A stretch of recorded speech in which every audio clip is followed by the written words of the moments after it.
Hello, my name is Katrina Reed. Today I'm going to introduce you to some strategies to develop self-advocacy skills with students with learning disabilities, emotional and behavioral disorders, and physical or health impairments. However, you can use these strategies to empower students across populations. So what is self-advocacy? Self-advocacy is an essential skill to have for those who are entering the adult world.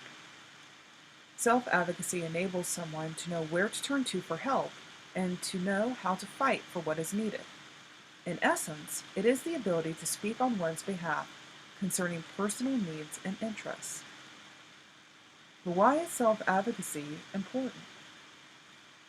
Students will not always have someone else available to make sure they are successful.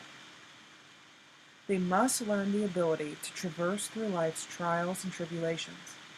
The ability to self-advocate is a key predictor of success across populations. The following are general strategies to use with any population. Provide opportunities and modeling. Ample opportunity for students to explore and practice self-advocacy is essential in their ability to acquire the skill. It does not matter if the student succeeds, but rather the chance to practice is what is important. Teaching students to reflect on situations, both successful and unsuccessful, will allow the students to grow. Additionally, modeling advocacy can encourage students to advocate. Share examples of your own advocacy, or better yet, allow them to witness that advocacy. Communication. Learning how to communicate is essential when learning self-advocacy. Teach your students to prepare ahead of time, plan what to say, and make notes to assist them. Set a tone in your classroom that communication will empower students. So that students feel open to communicate, the class should encourage self-expression, communication of concerns, clarifying questions, etc. Additionally, you can model assertive communication and active listening skills for your students. Speaking with authority figures. Students with disabilities need to be able to speak confidently with authority figures. Provide a variety of communication options to approach you to encourage greater interaction. Plan conferences with teachers where the student is able to directly speak without interference. Another strategy is to encourage active participation in IEP or 504 meetings. These strategies will allow students to develop confidence in speaking with authority figures and to practice communicating about their disability. Knowing rights.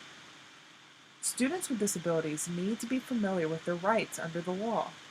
Discuss what protections they have under IDEA, the Rehabilitation Act, and the Americans with Disability Act. Provide them with opportunities to explore their rights and to exercise those rights with projects and writings.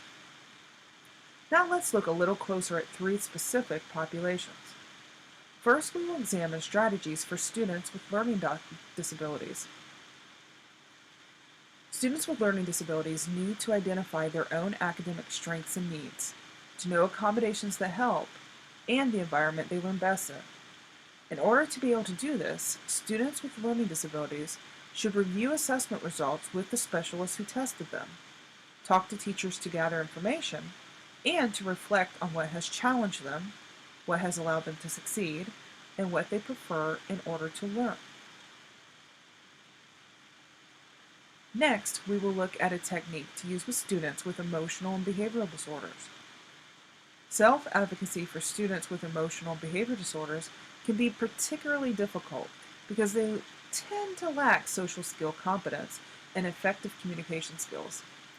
Self-regulated strategy development, SRSD, is a persuasive writing strategy used to increase self-advocacy skills in students with emotional or behavioral disorders. Once the skills are taught, there is an emphasis on using these techniques in a variety of tasks. Finally, we will examine strategies for students with physical or health impairments. The attitudinal barriers put into place by teachers can be more difficult to overcome than the barriers created by physical impairment. In other words, the attitude of teachers can cause damage to the ability of individuals to advocate. This means eliminating attitudinal barriers and allowing the students with physical disabilities to have an accurate, realistic portrait of themselves. Teachers should have an attitude of belief. It's a matter of fostering self-advocacy skills so that belief can become a reality. Now that you know some strategies, here are some steps you can take. There are many online resources to assist teachers with building self-advocacy skills in their students. I will mention a few here. The first is called Dude, Where's My Transition Plan? It's a handbook that teachers can use that is student-focused and it's designed for students with disabilities. The handbook gives advice to students on how to develop self-advocacy skills, and there are also charts, quotes, and graphic organizers to assist the students in developing their skills. These same tools can be used by the teacher as a part of a lesson.